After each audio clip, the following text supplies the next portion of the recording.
yeah. Check it out, yeah. पढ़ाई पढ़ाई पढ़ाई पढ़ाई कर ले, इसी में है शान, पढ़ाई करने वाले का ही है अभिमान। पढ़ाई कर ले, इसी में है शान, समझ ले समझाने वाले का नाम है अमान। पढ़ाई कर ले। हाँ भाई, तो व्हाइट वॉश हो गया आपका। मैंने आपको कुछ चीजें बताई डिटेल में, अब मैं आपको आगे की चीज बताता हूं। देखिए भाई, अब इसके अंदर मैं आपको बताने वाला हूं कि पार्टनरशिप डीड क्या होती है। देखो भाई, आप लोग पढ़ चुके हो वो मैं जानता हूं, और आप बहुत ज्ञानी भी हो वो भी मैं जानता हूं, लेकिन मेरा काम है कि एक रात पहले आप ईयरफोन लगाओ और बाबा जी के वचन सुनो, जिनको बोला जाता है सत्य वचन, ताकि आपको कभी भी ये ना लगे कि यार मेरा रिवीजन कौन करवाएगा, कोई है क्या ऐसा जो मुझे रिवीजन करवा सकता है। तो प्लीज मैं हूं, I am there, you know. ये इंटरेक्शन दिख रहा है ना? हाँ, ये बिल्कुल बिल्कुल सही चल रहा है आपके और मेरे बीच में। तो चलो, पार्टनरशिप डीड जो होती है वो एक एग्रीमेंट होता है ना। अधिकतर बच्चे यही गलती करते हैं कि पार्टनरशिप डीड को बोल देते हैं कि ये रिटन एग्रीमेंट होता है। तुम गलत नहीं हो, लेकिन तुम सही भी नहीं हो। गलत क्यों हो? मतलब गलत नहीं हो, बट सही क्यों नहीं हो मैं वो बता देता हूं। क्योंकि पार्टनरशिप डीड अपने आप में यस एग्रीमेंट तो है, लेकिन एग्रीमेंट कैसा है उसके भी 3 प्रकार आ जाते हैं भाई लोगों। तो पहला हो जाता है पार्टनरशिप डीड जो होती है ओरल। अरे तू मेरा भाई है, ये जो हो गया ये ओरल है, बिकॉज तुमने बोला, सामने वाले ने मान लिया, it is an oral agreement. दूसरा होता है रिटन। जी मैं बिल्कुल मानता हूं कि आप लोग हमेशा हाइपोथेटिकली रिटन इसलिए बोलते हो क्योंकि हाँ written makes more sense, but that doesn't mean कि बाकी 2 हो नहीं सकते हैं। और तीसरा जो होता है भाई वो होता है इम्प्लाइड। इम्प्लाइड का मतलब होता है by the way of gestures, by the way of expressions. समझ रहे हैं ना आप कि आपने इशारा किया, सामने वाला समझ गया, आप दोनों पार्टनर्स बन गए।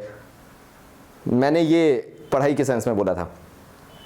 तो भाई क्या हुआ, पार्टनरशिप डीड जो होती है एक एग्रीमेंट है ना। Agreement can be oral, written और इम्प्लाइड। ओरल मतलब हो गया बाय वर्ड्स, रिटन हो गया इन राइटिंग, और इम्प्लाइड हो गया by the way of gestures और एक्सप्रेशंस। अब एमसीक्यूज कहां फंसा सकता है इसमें? अगर इम्प्लाइड आ गया और तुमने इम्प्लाइड को नहीं देखा, फोकस नहीं किया, तुम्हारे मार्क्स चले गए। तो याद रखना, जो मैंने इसके अंदर बताया है वो इस तरीके से याद रहना चाहिए तुम्हें। याद हो गया? आगे बढ़ते हैं। यार भाइयों, मैं नहीं चाहता कि तुम लोग फास्ट फॉरवर्ड कर दो, क्योंकि ये जो 6 अनमोल वचन बताने वाला हूं, चाहे आईएससी का बच्चा हो चाहे सीबीएसई का बच्चा, मैं चाहता हूं कि ये चीजें तुम्हारे दिमाग में क्लियर रहें। वो 6 अनमोल वचन जो हैं, सबसे पहले चालू करते हैं पॉइंट नंबर 1 से। मान लो अगर पार्टनरशिप डीड नहीं करी है, ना ओरल करी है, ना रिटन करी है और ना इंप्लाइड करी है, पार्टनर्स ने बोला हमें किसी तरह की पार्टनरशिप डीड करनी नहीं है, silent upon the partnership deed है, तो प्रॉफिट शेयरिंग रेशियो क्या हो जाएगा? इक्वल। अगर 3 पार्टनर हैं तो उनके बीच हो जाएगा 1:1:1। 2 पार्टनर थे तो 1:1।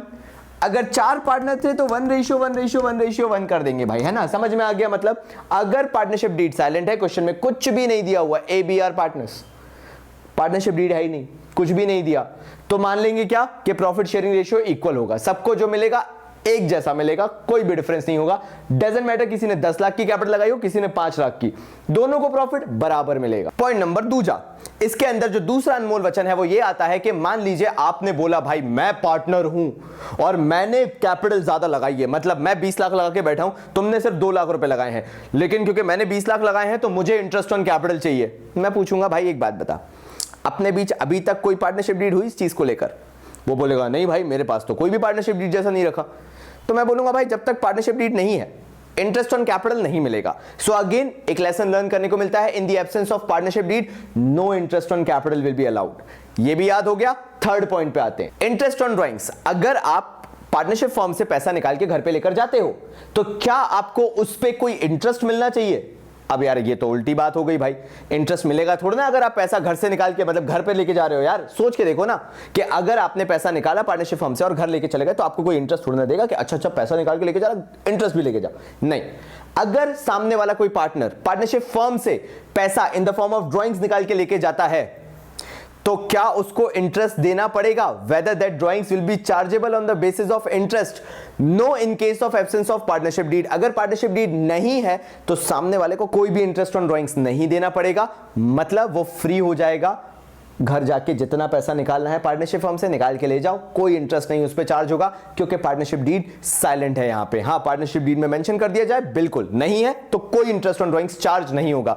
मतलब partnership firm can not ask for any money in the form of interest on drawings from the partners if they are taking money home with themselves. जो भी हो, समझ में आ गया तुम्हें? आगे बढ़ूं नेक्स्ट। अब इस साल एक नया टर्म आपको सुनने को मिल सकता है जो कि कहलाता है एडवांसेस। अब एडवांसेस कुछ नहीं है, हर साल अंग्रेजी में थोड़ा एडवांसमेंट आता है, और लोन जो है, जो पार्टनर लोन देता है फर्म को, उस लोन को इस साल आप अपने क्वेश्चंस में नई परिभाषा में पा सकते हैं, जिसको नाम दिया गया है एडवांसेस। चोट कराते हैं हमारी। तो एडवांसेस मतलब एक पार्टनर जब पार्टनरशिप फर्म को एडवांस देता है, मतलब एक पार्टनर पार्टनरशिप फर्म को लोन देता है, और अगर पार्टनरशिप डीड साइलेंट है तो क्या उसको इंटरेस्ट मिलना चाहिए उस लोन पे?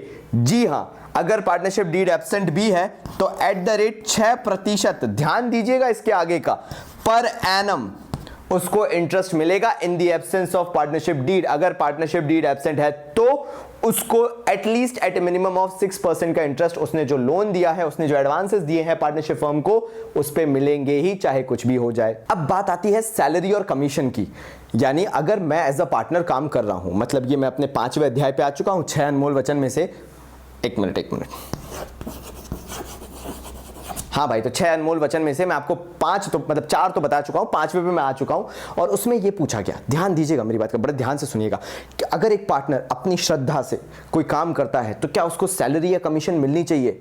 हाँ, अगर पार्टनरशिप डीड में मेंशन है तो, ना अगर पार्टनरशिप डीड कुछ भी नहीं कह रहा है। मान लीजिए पार्टनरशिप डीड ने कुछ भी नहीं बोला है कि सैलरी मिलना चाहिए, कमीशन मिलना चाहिए या नहीं, तो उस पार्टनर को कुछ भी नहीं मिलेगा। आप कुछ भी कर लीजिए, उसको नहीं दिया जाएगा, बिकॉज वो पार्टनरशिप डीड में मेंशन नहीं है। As simple as it is. So again, ये 6 अनमोल वचन के अंदर 5वां वचन ये कहता है, जल्दी से बोलूंगा और आपके दिमाग में चला जाएगा, और वो ये है कि पार्टनर को ना सैलरी दोगे ना कमीशन दोगे। कब तक नहीं दोगे? जब तक पार्टनरशिप डीड नहीं बोलता है। मतलब पार्टनरशिप डीड अगर मूक और बाधिर होकर बैठ गया है तो नो सैलरी और नो कमीशन। लास्ट और आखिरी अध्याय पे बात करते हैं, और वो है एडमिशन ऑफ अ पार्टनर की। मान लीजिए कोई पार्टनर एडमिट होना चाहता है, अगर एक भी पार्टनर गुस्सा होकर बैठ गया, बोला मुझे इसकी शक्ल पसंद नहीं है, ये बंदा नहीं आएगा, तो क्या उस पार्टनर को एडमिट कर सकते हैं? नहीं। The consent of all the partners is mandatory in the case of admission of a partner. बाबा रे, कितना गंदा बोला भाई। बात सिंपल सी है, अगर किसी नए पार्टनर को एडमिट करना है तो सारे पार्टनर्स की कंसेंट होना जरूरी है। एक नहीं, दो नहीं, तीन नहीं, चार नहीं, अगर 6 मेंबर्स हैं तो 6 के 6 की कंसेंट होना जरूरी है। एक भी अगर डिसएग्री कर गया तो नया पार्टनर एडमिट नहीं हो सकता है। ये हमारे थे 6 अनमोल वचन में। बहुत तो यार चलिए जल्दी से रिवीजन करते हैं। मैंने आपका जो आज छोटा सा कंसेप्ट बनाया, क्योंकि जाते जाते मुझे ये श्योरिटी होना चाहिए कि आज का वीडियो आपके लिए वर्थ इट था। आपने सब कुछ पढ़ा, आपने कुछ नहीं छोड़ा। तो मान लो अगर मैं एक पार्टनर को रेंट दे रहा हूं, I am paying rent to the partner, मुझे फर्क नहीं पड़ता P&L एप्रोप्रिएशन बनाते हैं या चंद्रयान 2 बनाते हैं। मुझे तुम सिंपल सी बात बताओ, अगर पार्टनरशिप फर्म किसी भी पार्टनर को रेंट पे कर रही है, पूरा चैप्टर जो होगा ना बेटा, वो होगा इस पर्सपेक्टिव से, वो है पार्टनरशिप फर्म के पर्सपेक्टिव से। जो भी सोचोगे, जो भी कहोगे, जो भी लिखोगे, वो पार्टनरशिप फर्म के पर्सपेक्टिव से है। तो मैं आपसे पूछ रहा हूं, अगर मैंने पार्टनर को रेंट दे दिया, पार्टनर के खाते में क्या हुआ मुझे लेना देना नहीं है। पार्टनरशिप फर्म के लिए क्या है जल्दी बताओ? खर्चा है रेंट पे करना, मतलब पार्टनरशिप फर्म उसे किस साइड दिखाएगी? Debit side. क्यों? क्योंकि फर्म के लिए क्या है? एक्सपेंस है। क्या सही, सही बात कर रहे हो, बिल्कुल सही बात कर रहे हो। लेकिन अगर मैं बोलूं पार्टनर्स के खाते में कहां जाएगा? यही तो बात है तुम्हारी, बिल्कुल बिल्कुल सही बोल रहे हो कि पार्टनर्स के खाते में जाएगा वो क्रेडिट, क्योंकि पार्टनरशिप फर्म ये दिखा रही है कि हमने वो पैसा ड्यू कर दिया है पार्टनर्स को लेके। तो एक पर्सपेक्टिव में दिखाएगी कि वो पार्टनरशिप फर्म के लिए क्या है? खर्चा है, जब पार्टनरशिप फर्म अपनी बुक बनाएगी। लेकिन पार्टनर का जब कैपिटल अकाउंट बनाएगी तो उसमें क्या करेगी? उसको क्रेडिट करके दिखाएगी कि भैया इससे उस पार्टनर की कैपिटल बढ़ेगी, क्योंकि हम उसको पैसा देंगे। तो जब मैं पार्टनरशिप फर्म बोलूं तो वो खर्चा है तो डेबिट, लेकिन जब मैं पार्टनर का कैपिटल बोलूं तो तुम बोलोगे भैया उसके खाते में तो क्रेडिट होगा, क्योंकि पार्टनरशिप फर्म पार्टनर्स के कैपिटल को किस साइड शो करती है? जल्दी बताइए। बिल्कुल सही का, क्रेडिट साइड शो करती है। समझ गया। अब मेरा दूसरा question, interest on drawings. Interest on drawings partners को दिया जाता है या पार्टनर से लिया जाता है? ठीक है, interest on drawings obviously partner घर निकाल के लेके गया पैसा, तो उससे वो पैसा इंटरेस्ट का लिया जाएगा। बिल्कुल सही है। मुझे ये बताओ, interest on drawings partnership firm को मिला ही ना? किससे मिला? पार्टनर्स से। पार्टनर्स ने इंटरेस्ट ऑन ड्राइंग्स का पैसा पार्टनरशिप फर्म को दिया। मैं नहीं बात कर रहा किस अकाउंट में, किस दुनिया में, मैं तो ये पूछ रहा हूं पार्टनरशिप फर्म अपनी बुक्स में इंटरेस्ट ऑन ड्राइंग्स को कहां दिखाएगी? बिल्कुल सही है, क्रेडिट। क्यों? क्योंकि कहीं ना कहीं पार्टनरशिप फर्म की वो इनकम है, भले ही वो पैसा पार्टनर से आ रहा है, लेकिन पार्टनरशिप फर्म को तो मिल रहा है ना, इसलिए पार्टनरशिप फर्म ने उसे क्या दिखाया? क्रेडिट दिखाया भाई। सिंपल, यही तो मैं चाह रहा था।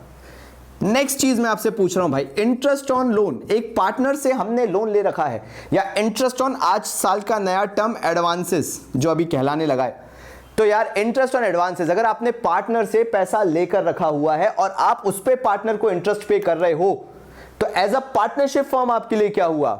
मैं पार्टनरशिप फर्म के बेसिस पे पूछ रहा हूं। हाँ, हमें देना पड़ेगा, बिल्कुल सही। अगर हमें देना पड़ेगा, किसको किसको किसको देना पड़ेगा? हाँ, पार्टनर्स को देना पड़ेगा। अगर पार्टनर्स को देना पड़ेगा तो हमारे लिए तो खर्चा हो गया ना भाई। तो पार्टनरशिप फर्म के लिए खर्चा है, इसलिए पार्टनरशिप फर्म ने क्या दिखा दिया भाई? डेबिट। लेकिन पार्टनर्स की कैपिटल में वही चीज क्या होगी? क्रेडिट, क्योंकि वो चीज पार्टनर्स को मिल रही है। यानी फर्म के लिए खर्चा हुआ भाई, और पार्टनर के लिए क्या हो गया? वही चीज इनकम हो गई, क्रेडिट हो गई उनके कैपिटल के खाते में, क्योंकि उनकी कैपिटल उससे बढ़ेगी।